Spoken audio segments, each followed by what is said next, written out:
All right, cool. Welcome everyone to season 7, episode 3 of the Dining Table. Today's episode is called Crypto Contagion. So, Crypto Contagion, let's get into it. We're gonna kind of mix up the format and make it more of like focus on a single story and double down on that. So, the whole bit about Crypto Contagion is just seeing things fall like dominoes one by one. And I've been thinking a lot about this of how did we exactly get here. And I basically stumbled across Arthur Hayes, who's the ex-MX, which is the legendary derivatives exchange from the last cycle. So basically, he's an article called Number 3 that I kind of derived this from. So a great read, but thought I'd simplify it and present it in a more fun way. So our story begins with 3 Hours Capital's humble arbitrage beginnings. So for those of you that don't know what arbitrage is, it's basically a very risk-free way of making money. You find a discrepancy in a price in one place, you find it in the second place, and you basically balance out the price discrepancy by making a profit in between. And I'll kind of explain this in the next slide. But the whole idea is that 3 Hours Capital, they started off as ARBs effectively. So the ARB that they were really good at were these things called non-deliverable forward markets. They're basically a way to lock in an exchange rate in the future denominated in US dollars. So suppose you have like the Korean won. You can basically buy an NFT that locks in the exchange rate in 30 days from now. So it's a futures contract. You're locking in the price of the trade in the future. So there were the reason why this discrepancy starts off is because there's no proper way to price something in the future. Everyone has a slightly different methodology. So the way that something would work, or that a trader like an ARB trader like 3 Hours Capital would make money, is they would say buy broker one will allow them to buy 1,300 Korean wons for $1 US settled in 30 days. And the second one allows them to sell 1,301 Korean wons for $1 today, settled in 30 days. So I can basically execute a risk-free trade by purchasing 1,300 Korean won today from broker 1 and then selling it to broker 2 and earning 1 Korean won in the middle. Now, that's a really tiny amount of money. And if you did that with $1 million, you make like $770. Not really that interesting. But if you were to do it with $1 billion, you'd make about close to $1 million. So the point of this example is that like these ARB trades typically require a lot of capital to really generate like absolute profit for the person that's executing them. So if you imagine someone like 3 Hours Capital that are ARB traders, the leverage is really important for them because that's how they're actually going to be able to flip profit effectively.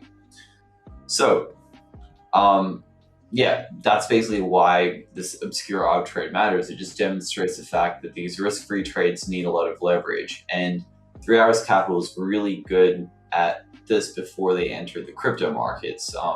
They're really astute traders that could do this consistently. So when 3 Hours Capital sees something like 20% risk-free, you get this cycle's ARB carry trade, probably one of the best ones in history that they've probably seen. So what was the UST carry trade, right? Like what was the ARB trade here? Well, it was actually fairly simple. Basically, if you can borrow US dollars, whether it's from a bank or anywhere else for 20% per annum, convert those US dollars to UST, then deposit UST to Anchor to earn 20% per annum, your profit is basically a difference between borrowing and earnings. And to exit the trade, you just withdraw the UST plus the earned interest, convert it to US dollars, repay your loan, and keep the profit. So depending on how long you've been in this trade for, if you were to enter in with, say, $1 billion, you'll be making hundreds of millions of dollars in a year or tens of millions of dollars per month. So a trade like this, if you've been used to like these really tiny trades like in this example, and then you come across something like this is probably one of the best trades you've encountered in your life from a risk perspective. So what do you do when you come across something like this? Well, you leverage up, of course. You leverage up hard. So this is where the story gets more interesting. How do you leverage to the max? Well, essentially, you need to convince lenders to give you as much money as possible with as little collateral as possible. So basically, this was kind of 3 Hours Capital. They created an immaculate reputation on crypto Twitter that made them look like a god amongst mortals, predicting prices and making outlandish claims and kind of convincing many human beings at scale that, hey, like, we know what we're doing. Then, because 3 Hours Capital is also a venture investor in a lot of these private companies, a lot of their assets were illiquid, meaning like you couldn't really liquidate them if you wanted to, but they could still post them as collateral. And not only did they post them as collateral once, but they did it multiple times to multiple lenders. So that same asset was, they would tell different lenders, hey, I have this asset, you should lend to me. But then they do it to the next lender and the next lender and the next lender. So because there's the opaqueness of the information, you're like, oh yeah, they own it. But if the lenders had actually spoken to each other or the information was public, they couldn't have done it. But that was kind of like the other thing which let them roll. And then the third bit, and this is where the contagion begins, they need to be able to find lenders who want to offer or have offered juicy rates to their depositors. So if you think about like, who are lenders who have offered high rates to their customers and want to keep them around? Well, it was basically CeFi lenders such as BlockFi, Celsius, because in the bull market, they were growing like crazy and they wanted to keep growing. So how do you keep growing? Well, you offer high interest rates. But if you've promised a high interest rate, how do you sustain that? Well, you need to find a borrower. And turns out the borrower was 3 Hours Capital. And the only reason why 3 Hours Capital was willing to borrow at that high rate of 4% is because they were making 20% on the other side. So suddenly you've got like this huge chain where you've got a lot of leverage to execute this arb fee trade. Then you've got lenders who are also part of this trade, but not directly. So then what happens, so then actually, just to pause there, these lenders, they were giving, so for example, Voyager, one of the ones, it's a publicly listed company, they gave about 200 million. This is with Alameda, but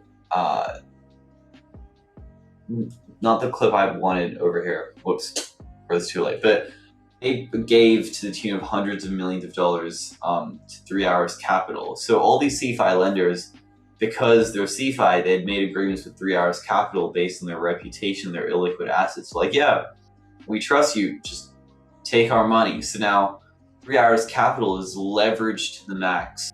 And all these CeFi lenders who have retail depositors are on the other side, but they don't know it. And then what happens? Well, when the whole blows through 3 Hours Capital, it blows up everyone. It's quite literally a nuclear blow up. So that's really kind of what we're experiencing the aftermath for. It was like this risk-free arb trade leveraged up to the max. And as soon as a crack appeared in that arb trade, everyone connected to that arb trade got completely annihilated. And we're just seeing that unreckoning happening as the months go by. And the problem is that as this blow-up's happening, all of the assets that 3 Hours Capital had aren't worth much. So if the crypto market hadn't tanked, they probably could have satisfied a lot of their obligations, but because everything is worthless now, they've become insolvent. So that kind of leads me to my next point, which is like a lot of people says, is DeFi bad? Is this a house of cards? And it's like not at all. Like DeFi actually worked exactly as it intended to, but and it liquidated all the bad risky borrowers.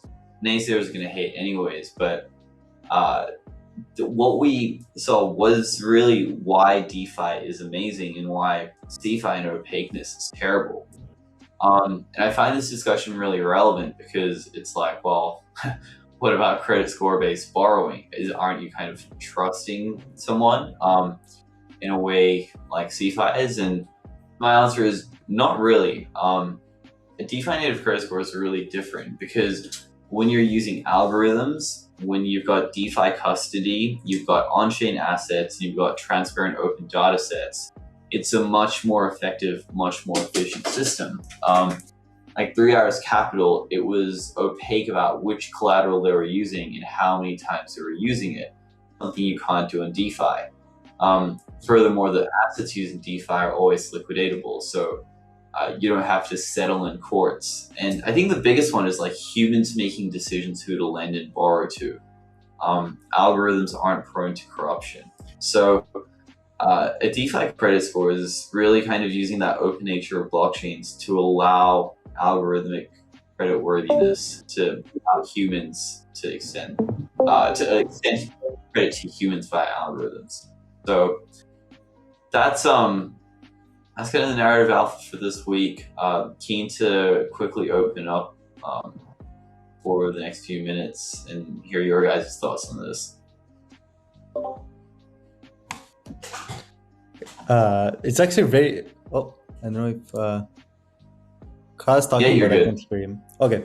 I just wanted to say thanks for the summary. I think you said it really well, and I could never make the connection why, like, you see all these players falling, and I could never make the connection why they're going like down one after the other. But now it makes sense because they're all interconnected. And I think like one of the biggest, like from what I understand, one of the biggest errors that 3 Hours Capital did here was to reuse the same collateral at multiple places. It's like if you go to the bank and say like, look, I have a house, give me some loan, and then you go to like 20 other banks and you say, I have the house, give me some loan, and then what if one bank decides to liquidate you because, I don't know, you can't pay back your debts and you now have to sell your house. You can't, let's say your loans are too big, you now everyone else wants to liquidate you, but hey, your assets are gone already, so now what do you do? Exactly. It's kind of crazy that they did that. It's very surprising. Well, they're not a regulated institution, so anything goes. Isn't it straight up illegal? But I don't know. I don't know. Jurisdictions are hard. Jurisdictions are hard in crypto. Well, one thing that I always find is a great, pillar of trust is when your system works in isolation, right? If you need to be profitable, if you need to depend on this thing, which is external, and this thing, and this thing, and this thing, and this thing, it's like, yeah, you have so many dependencies, right? Once you have a model that works in isolation, then okay, it can have a much more solid foundation. Just, look at all the other DeFi lending, like DeFi lending and borrowing, right? Like, Compound's still fine, DAI's still fine, Aave's still fine, right? Like tons of liquidations happen there, tons of things happen there. Not a blip. Like no one's talking about it, right? Everyone's just like, oh yeah, no, we're gonna talk about why DeFi is broken and look at other reasons, right? But there's all this success that's happening that everyone's just kind of like shoving under the rug. Again, during isolation, right? Whether or not you can over leverage something and then use these platforms, that's your decision. But yeah, in this example, especially with 3AC, with everything that they were doing, like of course they can take a 8% loan from or borrow take a big borrow position with Celsius and do something else on another side, but they're literally at the mercy of these two external sources that they have no control over, right? And then when numbers keep going up, you kind of forget about the risk, and then it's 20% drop, okay, now I'll start to look at my position. And then once you get like the 30s, the 40s, the 50s, that's when people are like, oh yeah, I never thought this was actually a possibility, shit. And then it's like, well, I was the only one taking the risk, right? and then no, everyone was. So because I bet you, like, how many people thought, like, how many people thought that, oh yeah, like, we're the ones taking the most risk, so worst case scenario, like, we'll be okay, or worst case we go down. No one thinks about the effect that they'll have on other people, right? Like, everyone's just worried about their own collateral. People aren't worried about, like, other things. I'd be really curious to see, like, after all the dust settles, the big dependency graphs that come up after all this. It'd be really cool to see. This is all a lot of CeFi, right? So it's not traceable as much. It's all like, under the table, backroom handshakes, that kind of stuff. What you can track on chain, you do, but not everything can be on chain. So yeah, it's very interesting. I'm honestly not surprised. I think we're going to see other variations of this in the next cycle in 3-4 years. It's going to have a different name. It's going to have a different spin on it, but someone's going to try to take a shortcut somewhere. And it's going to bite us all in the ass. Yeah. Before we continue, actually, I wanted to add another thing. Like, like, I honestly don't wanna necessarily, just because we're at Tex, I don't wanna necessarily talk about it just to put a plug in there. But I was just thinking, as we're working on this DeFi kind of credit score, if 3AC was using, or like had such a credit score, we could potentially have like some kind of mechanism that recognizes the fact that they're over leveraged, and that takes in account that. So then, it's kind of like at the bank, if you have too much credit, at some point your credit score is going to start to like slowly go down. So if the system would see like, hey, this entity has like way too much leverage in their, compared to the collateral or something of sorts, then the lenders maybe would give it the second thought before lending them money, like seeing, like, you just have like another trusted source kind of thing,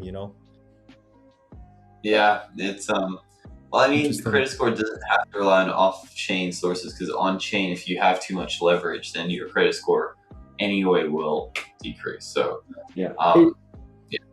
It does bring this whole death spiral into effect also, right? Because it's like, hey, I'm going to keep, borrowing out and doing all these things because I have a great credit score. And as soon as your credit score starts to go down, now all of a sudden your positions start to get worse.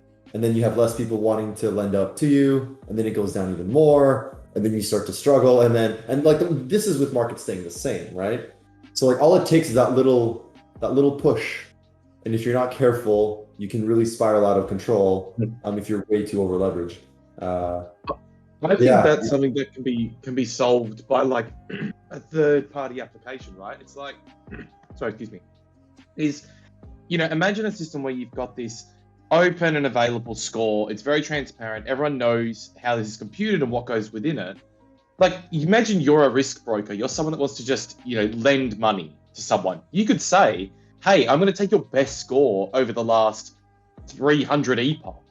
Like, what difference does it make? If you think you can price that in, like, that's your decision in the market. So I think that's where, if you're going to get those higher order products where someone's like, hey, I don't even want to think about a tanking market and how that's going to affect me, you make all this stuff as accessible as possible and have it as transparent as possible. So it's easy for someone to just go and go, yeah, I'm going to build some higher order product on top of this. So we're going to create futures products on someone's credit score and then price the risk, and then execute risk-free arb trades on different credit score mispricings from different lenders, and then use leverage to arb the difference. I've heard this before.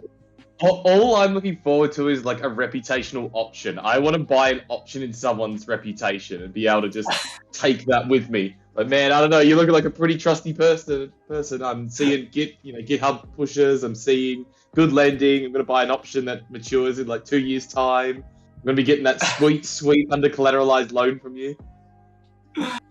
Wouldn't you get reputation bubbles in that case? So like, say we go down that path, right? And it's, okay, now I have a really good marketing campaign, a really good marketing team. I get a ton of people to invest in my reputation, which increases the value of my reputation like crazy, assuming it's like and then it's like, I have this reputation bubble that everyone thinks that I'm really trustworthy, and then I can now go super leveraged or do all these crazy things, and then it pops, and then it's, hey, it's 3 Arrows Capitals all over again, right?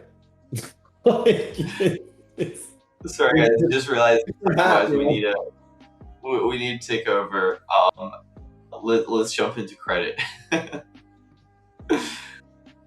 Sweet. Last 2 weeks. Yeah, so last 2 weeks in credit, lots of great progress. We're happy to be talking with everyone in the team, everyone on credits, and not talk about credit. We got lots of progress done. So we got the borrow homepage done. We got some credit score quality checks done. Actually, they fired this morning, and we found like some small little bugs. So it's great. Not only is it working, but it's also helping us already. We got some docs that we're still writing. We're doing some research on a credit report, so we want to have a nice presentation to visualize and conceptualize the credit rating of every individual user, so that it's explainable, you understand it. I don't know about you guys, but my typical FICO score, when they say your score is this and you have no idea why, it's just really frustrating. So we want to obviously solve that problem and not say, here's a magic number, trust us. Really, no, here's why. So anyway, credit report, that's coming. And then, a new landing page is also in the works. And of course, as Hugh has probably posted already in Discord, we got the beta program waitlist that's going to be tagged along with that landing page. So we're super excited for that. So for anyone that wants to, participate in the beta and help us, debug everything and test it all out, be on the lookout, because we'll be probably posting that shortly in our Discord. So that's what happened in the last 2 weeks. Could you move on to the next slide? Thank you. So what's coming next? Lots of things in credit. So the action modal, that's actually interacting with your different borrow positions. We found that it was kind of sluggish in other apps. We're trying to simplify it. We're trying to make the UX really nice, help people as much as possible. So we're building that. We're going to continue the docs. We're going to continue, like I said, the preparations for the beta and everything else. And then once we launch the beta and we have the landing page set up, everything will kind of make more sense. We're going to be letting people in, not all at once. So we're probably going to be doing batches of people as they come in once we launch the beta. So that's all coming in the next few weeks or so. So things are moving well. We're pretty happy with our progress. So I'll shoot it over to, I think, Hugh for the roadmap. Amazing. Yeah. Cool. So I think if we just take a step back, I just wanted to share like a bit of the view of the roadmap looking into the next few months. So as Carl mentioned, we're focusing really hard right now on getting our beta release out. So that's, for us, it's the user documentation, the risk parameters, the front-end redesign, and some of the infrastructure changes. But beyond that, what we're looking at is to redesign our landing page to basically reflect our updated kind of go-to-market plan, which is, borrow-centric, and it's also like setting up a waitlist where we can, facilitate a closed beta process. So that will be on the sort of marketing side. On the app side, we're going to be redesigning our supply side page to align the design aesthetic of the new borrow app with the supply side app. As also mentioned, there's this big piece, which is the credit report. So this is a massive undertaking, but it's, we really want to become the referenced credit score for DeFi. So the real way to do that is by surfacing as much information on the credit score as possible for each user. And so we believe that the proof of which credit score will be best is actually going to be determined by the success of these credit scores in practice. So the credit report is like a key thing that will enable us to prove, that the mathematics hold out and that the incentives are right, such that we can have a profitable credit score-based borrowing app using nothing else but pseudo-anonymous accounts and math. So that's pretty cool. Really excited about that. Then there's a few other bits and pieces here, including putting our GitHub repos on public forums, setting up the parameters for subsequent vaults beyond the first vault, and actually like looking at publishing data reporting. Firstly, just like a very simple version, but pushing out those like key success metrics that will tell us the system health and the risks that we're taking on. And then finally, some basic push notifications. These are the things that are going to be coming up in the next 2 months. And then beyond that, it's like thematically expanding the functionality that's really geared towards building more simplicity, ease, and safety. So these things include like a private funding address, a notification center, and a whole bunch of other ideas, as well as new collateral types. So hopefully that gives like a picture of where we're headed. Of course, everyone here on the team is available on Discord for any questions or comments around this roadmap. We really are keen to get some feedback, particularly as we go into beta. And of course, like the roadmap is likely going to be informed by some of the good feedback that people will give us. So looking forward to sharing any of those insights with the team and the broader community later. Awesome. Nice. Here quickly, just reiterating kind of in the same subject of the front-end progress, basically, of the new Borrow UI. So as 2 weeks ago, we only had a design, and now it's finally coming into flesh. And this is just a quick preview of how it looks like. There are still a few hard-coded values in this recording, but as of today, these are already connected into the data. So here you can see on this screen, you can see the credit score on top left with a nice little graph that line essentially goes up as showing your credit score from a historical perspective, and how showing it, giving you a sense of giving you a trend basically. On the top right, you can see the global position summary of all your vaults, so that you don't have to dig down even further in the page to see the overall health of your position basically. And if you go lower, you'll see all the Borrow vaults that you currently have access to, including the your position for each of the vaults. And finally, you'll see in the bottom part, we have a loan history, which shows every action that you've done with our Borrow platform that links to the block explorer, so Etherscan or Polygon Scan. Very keen to show you how this progresses over the next 2 weeks, hopefully we're going to be ready for a beta. But Cool. That's it. Thanks for that, Gabe. We just need to end with a hard stop. So quickly, let's power through to the community. Joel, over to you. Yeah, I'll get through this nice and quick. That front end is looking quite cool though. The GM summary is relatively plain across the board. Everyone's just progressed. So I'll go on to the next one now because that's all that's happened. And I want to give a big shout out to Corey. He jumped on a call with me and Kerman earlier today just to go through some stuff about the community and how we can improve stuff. And it was really great getting his insight. So yeah, thanks Corey.